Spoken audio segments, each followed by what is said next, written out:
അസ്സലാമു അലൈക്കും വറഹ്മത്തുള്ളാഹി വബറകാതുഹു. ബിസ്മില്ലാഹിർ റഹ്മാനിർ റഹീം. അൽഹംദുലില്ലാഹി റബ്ബിൽ ആലമീൻ വസ്സലാത്തു വസ്സലാമു അലാ റസൂലില്ലാഹ് വഅലാ ആലിഹി വസഹ്ബിഹി അജ്മഈൻ. അമ്മാ ബഅദ്. ബഹുമാനപ്പെട്ട സത്യവിശ്വാസികളെ, സത്യവിശ്വാസിനികളെ, ഇന്ന് മുസ്ലിങ്ങളെ മഹാഭൂരിപക്ഷം പേരുടെ ഹൃദയം മരണപ്പെട്ടിരിക്കുകയാണ്. ഹൃദയം മരിച്ചുപോയി. ഇത് കേൾക്കുമ്പോൾ നിങ്ങളാരും നെട്ടണ്ട, സത്യാവസ്ഥയാണ് സഹോദരന്മാരെ. ഒന്നെങ്കിൽ നമ്മൾ സ്വയം നല്ലോണം നമ്മുടെ ഹൃദയത്തിലേക്ക് നോക്കിയിട്ട് അതിന് ജീവനുള്ളതാക്കാൻ ശ്രമിക്കുക. അതല്ലെങ്കിൽ സത്യം മനസ്സിലാക്കിയിട്ട് ഒന്ന് മാറാൻ നമ്മളൊന്ന് ശ്രമിക്കുക. ഇമാം ഗസാലി റഹ്മഹുല്ലാ അദ്ദേഹം പറയാറുണ്ട്, നിങ്ങളെ ഭക്ഷണം കഴിക്കുമ്പോൾ മരണത്തെ പറ്റി നിങ്ങൾ സംസാരിക്കരുത്. എന്തുകൊണ്ടെന്ന് വെച്ചാല് ജീവനുള്ള ഹൃദയത്തിന് മരണത്തെ പറ്റി കേൾക്കുമ്പോൾ ആ ഭക്ഷണം പോലും ആസ്വദിക്കാൻ പറ്റില്ല. എന്തുകൊണ്ടാ? ഞാൻ ഈ കഴിക്കുന്ന ഭക്ഷണത്തിന്റെ പിന്നാലെയാണല്ലോ ഞാൻ പോകുന്നത്. എനിക്ക് ആ സമയത്ത് കുറച്ചു നേരമെങ്കിലും അള്ളാഹുവിനെ ഓർത്തുകൊണ്ട്, അതിനെ ഭയപ്പെട്ടുകൊണ്ട് ഇബാദത്തുകൾ വർദ്ധിപ്പിച്ചുകൊണ്ട് ഈ ഭക്ഷണമാണോ എൻ്റെ ജീവിതം എന്ന് തോന്നിപ്പോവും. ഇനി അതല്ല, മരണപ്പെട്ട ഒരുപാട് പേര് നിങ്ങളെ ചുറ്റുപാടുണ്ടാവും. അവരുടെ ശവമായ ഹൃദയം എന്തിനാണ് മറ്റു ജനങ്ങൾക്ക് കാണിച്ചു കൊടുക്കുന്നത്? സഹോദരന്മാരെ, ഇന്ന് ഒരുപാട് മരണങ്ങൾ നമ്മളെ തൊട്ടടുത്ത് നടക്കുന്നുണ്ട്, നമ്മൾ കണ്ടുകൊണ്ടിരിക്കുന്നുണ്ട്, ഒരുപാട് കേൾക്കുന്നുണ്ട്.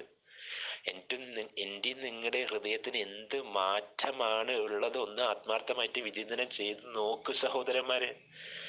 മുഹമ്മദ് സല്ലല്ലാഹു അലൈഹി വസല്ലമ ആദ്യ കാലഘട്ടത്തിൽ നമ്മൾക്കറിയാം ഖബർ സിയാറത്ത് അനുവദിച്ചില്ല. അതെന്തുകൊണ്ടെന്ന് വെച്ചാൽ അത് ഷിർക്കിലേക്ക് നയിച്ചു പോകുമെന്ന് ഭയപ്പാടുകൊണ്ട്, ഖബറിനോട് ആരെങ്കിലും പ്രാർത്ഥിച്ചു പോകുമോ എന്ന് ഭയപ്പെട്ടുകൊണ്ട്. എന്നാൽ പിൽക്കാലത്ത് എല്ലാവർക്കും വിശ്വാസം ദൃഢമായി, എല്ലാവർക്കും കൃത്യമായിട്ട് തൗഹീദ് മനസ്സിലായ ശേഷം മുഹമ്മദ് സല്ലല്ലാഹു അലൈഹി വസല്ലം പറഞ്ഞു, നിങ്ങളെ ഖബർ സിയാറത്ത് ചെയ്തോളുക, ഖബർ സിയാറത്ത് ചെയ്യുക. എന്തിനു വേണ്ടി ഖബർ സിയാറത്ത് ചെയ്യുന്ന വെച്ചാല് അവനവന്റെ മരണത്തെ പറ്റി ഒന്ന് ആത്മാർത്ഥമായിട്ട് ഓർക്കാന്. അവനവന്റെ മരണം സഹോദരന്മാര്, അല്ലാഹുവേ, ഇന്ന് വല്ലാത്ത ലോകമാണ്. റസൂൽ സല്ലല്ലാഹു അലൈഹി വസല്ലം ഒരു കാലഘട്ടത്തിൽ മുസ്ലിങ്ങൾ ചപ്പും ചവറുമാവും. അതിന് കാരണം എന്താ വെച്ചാൽ ഹുബ്ബു ദുനിയാവിനോടുള്ള ഒരുപാട് മോഹം, മരണത്തിനോടുള്ള വെറുപ്പ് സഹോദരന്മാരെ. ഒന്ന് നമ്മൾ മാറണം സഹോദരൻ. നമ്മൾ നമ്മളിലേക്ക് തന്നെ നോക്കുക, നമ്മുടെ ഹൃദയത്തിലേക്ക് നോക്കുക, ആഴത്തിൽ ചിന്തിക്കുക. എൻ്റെ ഹൃദയത്തിന് ജീവൻ ഉണ്ടോ എന്നുള്ളത്. യഥാർത്ഥത്തിൽ ഇന്നിപ്പോ എന്റെ പ്രസംഗമൊക്കെ ചിലർക്ക് കേൾക്കാൻ ഇഷ്ടമില്ല. എന്താ വെച്ചാൽ മരണത്തിനെ പറ്റി കേൾക്കുമ്പോൾ പേടിച്ചു വറക്കുന്നതാണ്. രണ്ടപകടമാണ്. ഒന്ന് കേട്ട് ഇവൻ എന്തിനാ എന്റെ മരണത്തെ പറ്റി സംസാരിക്കും. രണ്ട് സംഭവിച്ചു. ഒന്ന് പേടിച്ച് പറിച്ച് അത് കേൾക്കാനേ വേണ്ട, കേൾക്കണ്ട. രണ്ടാമത്തതോ, ഇതെത്ര പ്രാവശ്യമായി കേൾക്കുന്നത്. സഹോദരന്മാരെ, ഇത് കേൾക്കാൻ വേണ്ടിയിട്ടോ പേടിപ്പിക്കാൻ വേണ്ടിയിട്ടോ ഒന്നുമല്ല, മറിച്ച് മരണത്തെ പറ്റി ഓർക്കുമ്പോൾ നമ്മളെ മരണത്തിന് വേണ്ടി എന്ത് തയ്യാറെടുപ്പെടുത്തിട്ടുണ്ട് ഒന്ന് ആത്മാർത്ഥമായിട്ട് വിചിന്തനം ചെയ്യാനാ. അല്ലാണ്ട് വേറെ ഒന്നുമല്ല. ഭയപ്പെടേണ്ട, ഒരിക്കലും ഭയപ്പെടാൻ പറഞ്ഞിട്ടില്ല. ഓർക്കാൻ വേണ്ടിയിട്ടാണ് റസൂൽ സല്ലല്ലാഹു അലൈഹി വസല്ലം പറഞ്ഞേ. എന്തിനു വേണ്ടി ഓർക്കുന്നു? ഓർത്തു കഴിഞ്ഞാൽ സഹോദരന്മാരെ നല്ലൊരു മനുഷ്യനാവൂ. ഞാൻ ആരെയും വേദനിപ്പിക്കില്ല. ഞാൻ 5 നേരം ജമാഅത്തായിട്ട് നമസ്കരിച്ച് ഖുർആൻ ഓതിയിട്ട് ഒരുപാട് അള്ളാഹുമായിട്ട് കൂടുതൽ അടുക്കാൻ ശ്രമിക്കും. ഞാൻ സുന്നത്ത് നോമ്പുകൾ നോക്കും. ഹറാമായ സമ്പത്തുകൾ ഒഴിവാക്കിയിട്ട് ഒരുപാട് സദക്കകളും സക്കാത്തും കൊടുക്കും. ഹജ്ജ് ചെയ്തിരിക്കും. അതിനു വേണ്ടിയിട്ട് സഹോദരന്മാരെ, ഇതിന് തയ്യാറെടുപ്പെടുത്തുന്ന പിന്നെ എന്തിനാ വിഷമിക്കുന്നത്? ഒന്നും പേടിക്കണ്ടല്ലോ. ഞാൻ എൻ്റെ റബ്ബിലേക്കാണല്ലോ പോകുന്നത്. യഥാർത്ഥത്തിൽ എനിക്ക് എപ്പോഴും അത്ഭുതം തോന്നിപ്പോയത്, ഏറ്റവും വിചിത്രമായ ഒരു വിഭാഗമാണ് ഡോക്ടർമാര്. അള്ളാഹുവേ, ദിവസം മരണം കാണുന്നുണ്ട്. ഒരു കാരണമില്ലാത്ത പല രോഗങ്ങളും വരുന്നുണ്ട്. അയാൾ മരണപ്പെട്ടു, അയാൾ ഇന്നലെ രാവിലെ മരിച്ചു കേട്ടോ, അയാൾക്ക് കാർഡിയാക് അറസ്റ്റ് വന്നു. എൻ്റെ സഹോദരി ഡോക്ടർമാരെ, ഒന്ന് അവനവന്റെ മരണം എപ്പോഴും സംഭവിക്കുമെന്ന് ഓർത്തോക്ക്. ഇന്നിപ്പോൾ MBBS കയറുമ്പോൾ ചില ഡോക്ടർമാർക്ക് വിചാരം ഇവര് മറ്റേ മരണത്തിനെതിരെയുള്ള കുത്തിവെപ്പും കൂടി എടുത്തിട്ടുണ്ട്. ഹെപ്പറ്റൈറ്റിസ് B വാക്സിൻ എടുക്കാറുണ്ട്. അതേപോലെ മരണത്തിന്റെ കുത്തിവെപ്പും കൂടി എടുത്തിട്ടുണ്ട്. അതുകൊണ്ട് നമ്മൾ മരിക്കില്ല. എന്നിട്ട് പെട്ടെന്ന് 35 വയസ്സിലെ ഡോക്ടർ മരണപ്പെട്ടു. ഡോക്ടർമാരെന്താ മനുഷ്യന്മാരല്ലേ? എന്നാ ഇവർ ഇത്രയും മരണം കണ്ടിട്ട് അല്ലാഹുവേ ഞാനും ഈ കന്നുകാലികളെ പോലെ എങ്ങനെയൊക്കെയോ ജീവിച്ച് പെട്ടെന്നൊന്ന് മരിക്കാനുള്ളതാണ് എൻ്റെ ജീവിതം. അൽഹംദുലില്ലാ വിശ്വാസികളുടെ ഒരുപാട് മാറ്റമുണ്ട്. എന്നാൽ അവർക്ക് തന്നെ പലപ്പോഴും സംഭവിക്കുന്നത് സംഘടനാ സ്പിരിറ്റാ. ഏതെങ്കിലും ഒരു സംഘടനയിൽ കൂടി ആ സംഘടനാ സ്പിരിറ്റിൽ ഖുറാനും സുന്നത്തൊന്നും വായിക്കാൻ സമയമില്ല. എന്നാലും അൽഹംദുലില്ലാ ഒരുപാട് മാറ്റമുണ്ട്. എന്നാൽ കുറെ പേരുണ്ട് സഹോദരന്മാരെ, ഭൗതിക ജീവിതത്തിൽ ലയിച്ചു പോയിട്ട് വലിയ കാറുകൾ മേടിക്കണം, വലിയ കമ്പനീന്റെ അടിമകളായിട്ട് ഒരുപാട് സ്ഥലത്ത് ടൂറിന് പോകണം. വല്ലാത്ത രോഗമാണ് സഹോദരന്മാരെ. നമസ്കരിക്കാത്ത ഡോക്ടർമാര്. ആലോചിക്കണം. ഇപ്പൊ എന്നെ യഥാർത്ഥത്തില് ഡോക്ടറിന്റെ ഒരു വിഭാഗത്തിൽ എന്നെ മൗലവിയായിട്ട് അറിയപ്പെടുന്ന, ആർക്കും വലിയ ഡോക്ടർ എന്ന ആർക്കും വലിയ ബഹുമാനമൊന്നുമില്ല സഹോദരൻ. ഒരു കുഴപ്പമില്ല. എന്തുകൊണ്ടാ ഒരു ദിവസം മരണപ്പെട്ടു പോവും. അതുകൊണ്ടാണ് ഞാൻ പറഞ്ഞത്, നമ്മൾ നന്നാവണ്ടേ. എത്ര ഖബർ സ്ഥലത്ത് പോയിട്ട് നമ്മൾ മയ്യത്തടുക്കിയിട്ടുണ്ട്. എന്നിട്ടും എന്തുകൊണ്ട് ഞാൻ നന്നാവുന്നില്ല, നിങ്ങൾ നന്നാവുന്നില്ല?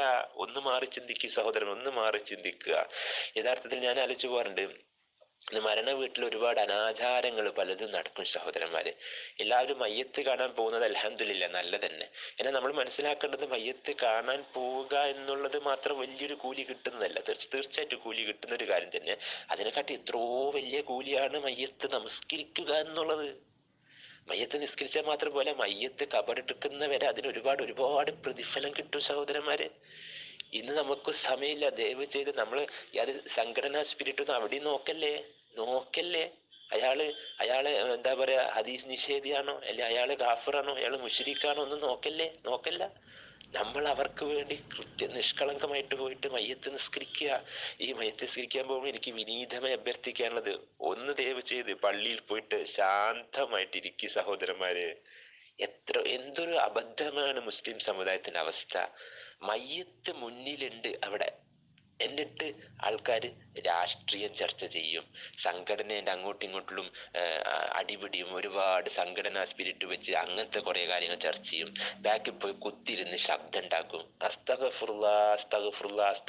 വല്ലാത്ത ദുഃഖമുണ്ട് സഹോദരന്മാരെ.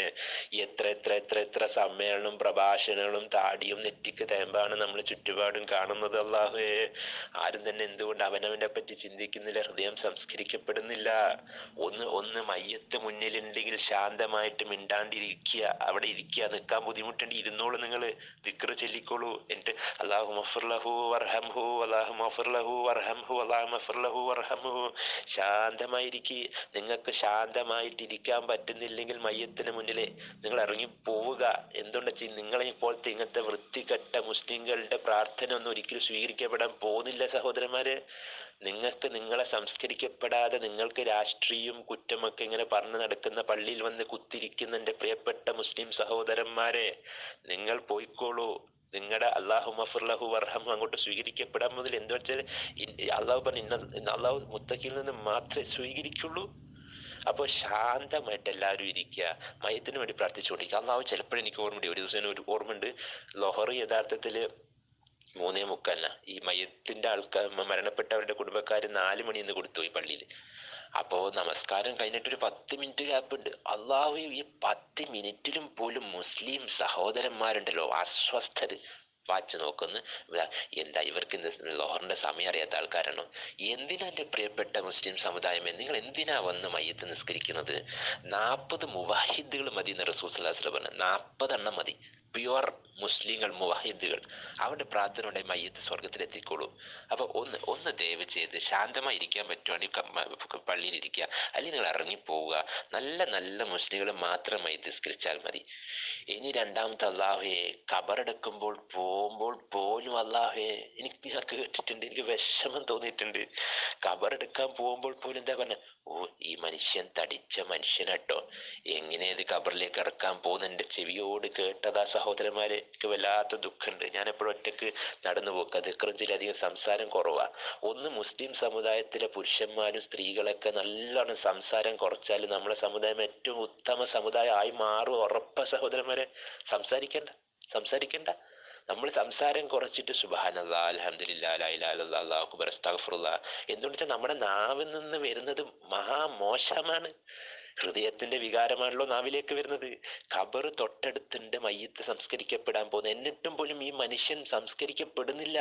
ഓരോരോ മയ്യത്ത് കാണുമ്പോൾ നമ്മൾ ഓരോ പാഠം ഉൾക്കൊള്ളണം. ഈ പാഠം കൊള്ളുന്നില്ലെങ്കിൽ എൻ്റെ നിങ്ങളുടെ ഹൃദയം മരണപ്പെട്ടു പോയി.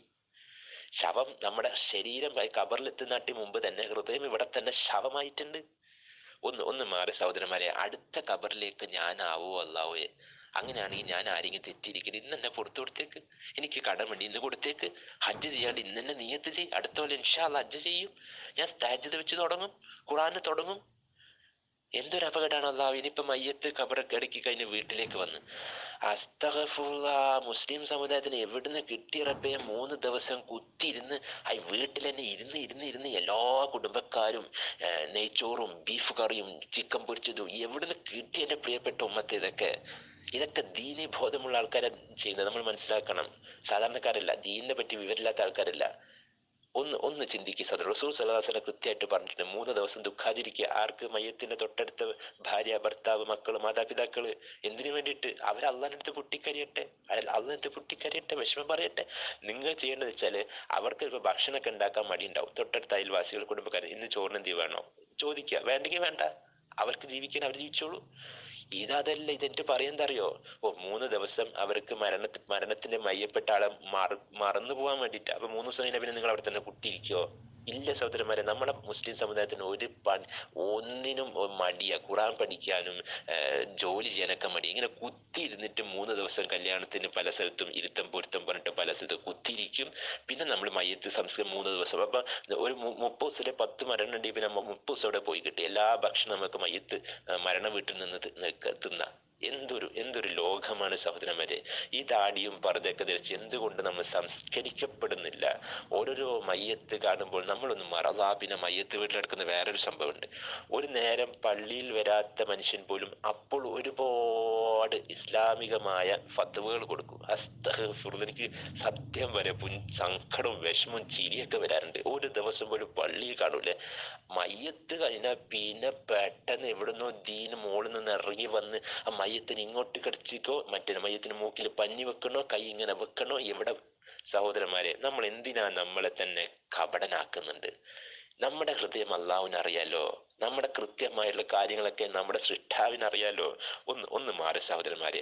ഞാൻ എപ്പോഴും പറയും, എന്റെ എല്ലാവരുടെ അടുത്തും പറയാറുള്ളത്, നിങ്ങൾ എപ്പോഴെങ്കിലും എന്റെ മരണപ്പെട്ട വാർത്ത കേട്ടാൽ ദയവ് ചെയ്ത് നിങ്ങൾ ആത്മാർത്ഥയോടെ നിഷ്കളങ്കതയോടെ വന്നിട്ട് അല്ലാഹു മഗ്ഫിർ ലഹു വർഹമു, ഈ പ്രിയപ്പെട്ട ഡോക്ടറിന് അല്ലാഹ് ഒരുപാട് മഗ്ഫിറത്തും അർഹമത്തും കൊടുക്കണേ എന്ന് ആത്മാർത്ഥമായിട്ട് പ്രാർത്ഥിക്കണം. എന്നിട്ട് നിങ്ങൾ എന്റെ കുടുംബത്തിന് ദയവ് ചെയ്ത് 3 ദിവസം ഒന്നും എന്റെ വീട്ടിലൊരു ഭക്ഷണം ആർക്കും ആക്കി വെച്ചു കൊടുക്കാൻ പോകുന്നില്ല. നിങ്ങൾ ബുദ്ധിമുട്ടിക്കുകയും ചെയ്യണ്ട. ഞാൻ എന്റെ ഭാര്യ പറഞ്ഞു, എന്നെ ആരും ബുദ്ധിമുട്ടിക്കണ്ടെന്ന് വെച്ച് പറഞ്ഞാൽ മതി. ഭാര്യ ഒറ്റക്ക് അള്ളാന്റെ അടുത്ത് കരുന്ന് തേടിക്കോളും. ഭാര്യക്ക് ഒരുപാട് ആശ്വാസം ഉണ്ടാവും ഇൻഷാ അല്ലാഹ്. ഞാൻ പറഞ്ഞു, ദയവ് ചെയ്ത് വീട്ടിലിരുന്ന് കുത്തിയിരുന്ന് എല്ലാവരും ബിരിയാണി, നെയ്ച്ചോറും അങ്ങനൊന്നും കഴിക്കാൻ എന്റെ വീട്ടിൽ ഇൻഷാ അല്ലാഹ് കിട്ടില്ല. ഞാൻ മരണപ്പെട്ടാൽ, എന്റെ ഭാര്യ മരണപ്പെട്ടാൽ പിന്നെ ഞാൻ അവരുടെ സംസാരിച്ചോളും. അപ്പോൾ ദയവ് ചെയ്ത് അത്യാവശ്യം ആർക്കെങ്കിലും സ്നേഹം ഉണ്ടെങ്കിൽ, എന്നോട് എന്തെങ്കിലും സ്നേഹം ഉണ്ടെങ്കിൽ നിങ്ങളെ തഹജ്ജുദിൽ ഒന്ന് പ്രാർത്ഥിച്ചാൽ മതി. അത്ര മാത്രമേ ഉള്ളൂ സഹോദരന്മാരെ. നമ്മുടെ ആത്മാർത്ഥത, നിഷ്കളങ്കതയൊക്കെ അല്ലാഹു സുബ്ഹാനഹു വ തആലയ്ക്ക് കാണിച്ചു കൊടുക്കുക. ജനങ്ങൾക്കല്ല സഹോദരന്മാരെ. നമ്മൾ നിഷ്കളങ്കമായിട്ട് തഹജ്ജുദിൽ ഓരോ മനുഷ്യന്മാർക്ക് ദുആരിക്കുമ്പോഴും മലക്കുകൾ നമ്മൾക്ക് വേണ്ടി പ്രാർത്ഥിക്കും. എത്ര മയ്യത്ത് ഇനിയും ഞാനും നിങ്ങളും കാണണം സഹോദരന്മാരെ. എന്നിട്ട് പോലും നമ്മൾ പാഠം ഉൾക്കൊള്ളുന്നില്ലെങ്കിൽ എൻ്റെ നിങ്ങളുടെ ഹൃദയം മരണപ്പെട്ട് കഴിഞ്ഞിട്ടുണ്ട്. അല്ലാഹു സുബ്ഹാനഹു വ തആല നമുക്ക് എല്ലാവർക്കും നല്ല ജീവനുള്ള ഹൃദയം നൽകി അനുഗ്രഹിക്കട്ടെ. ഏറ്റവും നല്ല ഈമാന്റെ അവസ്ഥയിൽ ഭംഗിയായ അന്ത്യം നമ്മൾ ഓരോരുത്തർക്കും നൽകി അനുഗ്രഹിക്കണം. അല്ലാഹുമ്മ ജഅൽ ആഖിറ കലാമിനാ മിനദ് ദുനിയ ലാ ഇലാഹ ഇല്ലല്ലാഹ്. അല്ലാഹുവേ, നമ്മൾ ഓരോരുത്തർക്കും ലാ ഇലാഹ ഇല്ലല്ലാഹ് ചൊല്ലിയിട്ട് മരിക്കാനുള്ള തൗഫീഖ് അല്ലാഹുവേ എനിക്കും കേൾക്കുന്ന ഓരോ വ്യക്തികൾക്കും നൽകി അനുഗ്രഹിക്കണം. നമ്മളെല്ലാരും പരലോകത്ത് ജന്നാത്തുൽ ഫിർദൗസിൽ ഒരുമിച്ച് കൂട്ടി അനുഗ്രഹിക്കണേ റബ്ബേ. ആമീൻ. അസ്സലാമു അലൈക്കും വറഹ്മത്തുള്ളാഹി വബറകാതുഹു.